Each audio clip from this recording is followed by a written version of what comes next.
আপনারা যারা ফেসবুক এবং সোশ্যাল মিডিয়া বিষয়ে কথা বলছেন, আপনারা ওপেন কথা বলছেন যে মহিলারা মসজিদে চলে আসবে। এই বিষয়ে হাদিস এবং কোরআনে যে সমস্ত শারায়েতের কথা উল্লেখ করা হয়েছে আপনারা সে বিষয়ে আলোচনা করছেন না।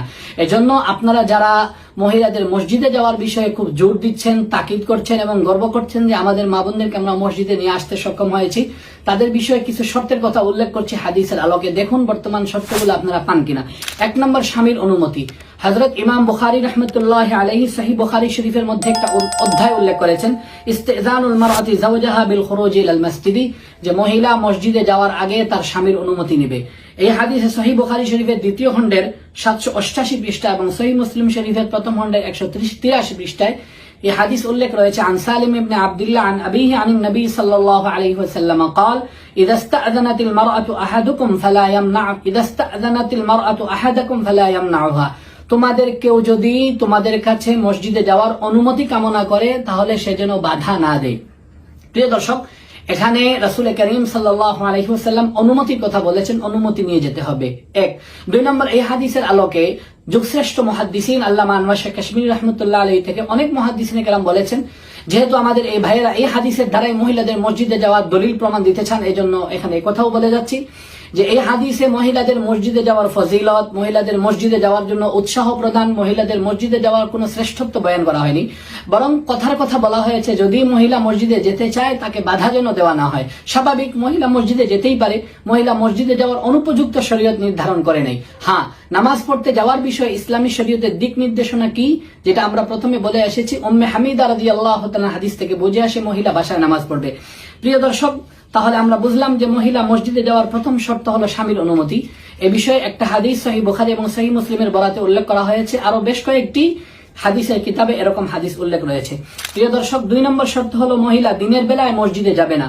এ বিষয়ে হযরত আব্দুল্লাহ ইবনে ওমর রাদিয়াল্লাহু তাআলা আনহু থেকে বর্ণিত হাদিস আছে, রাসূল করিম সাল্লাল্লাহু আলাইহি ওয়াসাল্লাম বলেছেন, ইযাস্তা'যানাকুম নিসাউকুম বিল-লাইলি ইলাল মাসজিদি ফা'যানু লাহুন্না, যে মহিলা যদি মসজিদে রাতের বেলা যেতে তোমাদের কাছে অনুমতি কামনা করে তাহলে তোমরা তাকে অনুমতি দিয়ে দাও।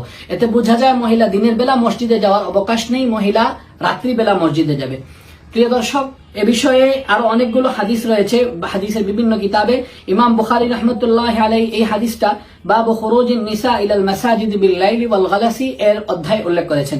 প্রিয় দর্শক, খুব সংক্ষেপ করে কথা বলছি, এ বিষয়ে বিস্তারিত দলিল আদিল্লা রয়েছে, খুব সংক্ষেপে আপনাদের সামনে উপস্থাপন করছি। 3য় শর্ত হলো পর্দা। জানা কথা, এ বিষয়ে ইসলামী শরীয়ত অত্যন্ত কঠোর। মহিলা বাহিরে যেতে হলে পর্দার বিষয়ে স্বয়ং কোরআনে কারিমে উল্লেখ রয়েছে এবং বহু হাদিসে আমাদের নবীজি সাল্লাল্লাহু আলাইহি ওয়াসাল্লাম এই বিষয়ে উৎসাহ প্রদান করেছেন, আদেশ করেছেন। আম্মা জান হযরত আয়েশা রাদিয়াল্লাহু আনহার একটি হাদিস সহিহ বুখারী শরীফের মধ্যে রয়েছে। সহিহ বুখারী শরীফের 1ম খণ্ডের 82 পৃষ্ঠা এবং সহিহ মুসলিম শরীফের 1ম খণ্ডের 230 পৃষ্ঠায় আম্মা জান আয়েশা রাদিয়াল্লাহু আনহা বলেন, কুন্না নিসাউল মুমিনাত ইয়াশহাদনা মা রাসূলিল্লাহি সাল্লাল্লাহু আলাইহি ওয়াসাল্লাম সালাতাল ফজর মুতালাফফিফাতিন বিমুরুতিহিন্না, যে মহিলারা আল্লাহর নবীর জামানার প্রথম দিকে নামাজ পড়তে আসতেন মুতালাফফিফাতিন বিমুরুতিহিন্না, তাদের চাদর দ্বারা আবৃত থাকতেন।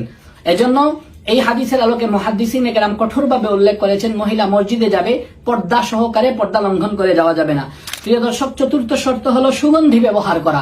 হাদিস শরীফের ভিতরে সুস্পষ্ট উল্লেখ রয়েছে, হযরত আবু হুরায়রা রাদিয়াল্লাহু আনহু থেকে বর্ণিত, রাসূল করিম সাল্লাল্লাহু আলাইহি ওয়াসাল্লাম বলেছেন, লা তামনাউ ইমা আল্লাহি মাসাজিদাল্লাহ ওয়ালাকিন লিয়াখরুজনা ওয়া হুন্না তাফিলাত, যে মহিলারা মসজিদে যাবে জীর্ণশীর্ণ অবস্থায়, পুরান কাপড় পরা অবস্থায়, কোন ধরনের সুঘ্রাণ ছাড়া।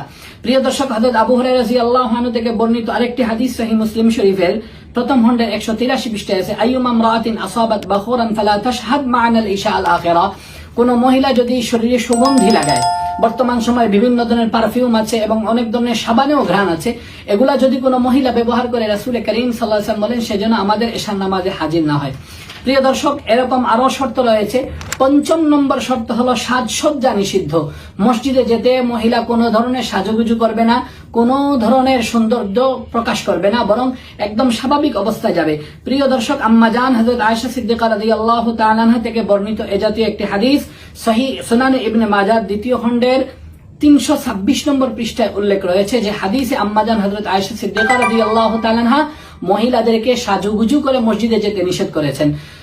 ভিডিও সংক্ষেপ করার জন্য হাদিসের পাঠ উল্লেখ করা হয়নি। প্রিয় দর্শক, 6 নম্বর শর্ত, 6 নম্বর শর্ত, মহিলারা মসজিদে যেতে হলে পুরুষদের থেকে দূরবর্তী হয়ে চলা, পুরুষদের থেকে আলাদা আলাদা থাকবে, পুরুষদের সাথে যেন ওঠা বসা না হয়, পুরুষের সাথে যেন গায়ের সাথে গা লেগে না যায়, এ বিষয়ে তারা সতর্ক থাকবে।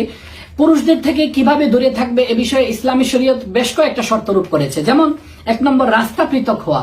মহিলা মসজিদে আসবে ওই রাস্তা দিয়ে নয় যে রাস্তা দিয়ে পুরুষ আসে, বরং পুরুষদের থেকে পৃথক রাস্তা দিয়ে আসবে। যেমন এ বিষয়ে হাদিস রয়েছে সুনানে আবু দাউদের 2য় খণ্ডের 359 নম্বর পৃষ্ঠায়,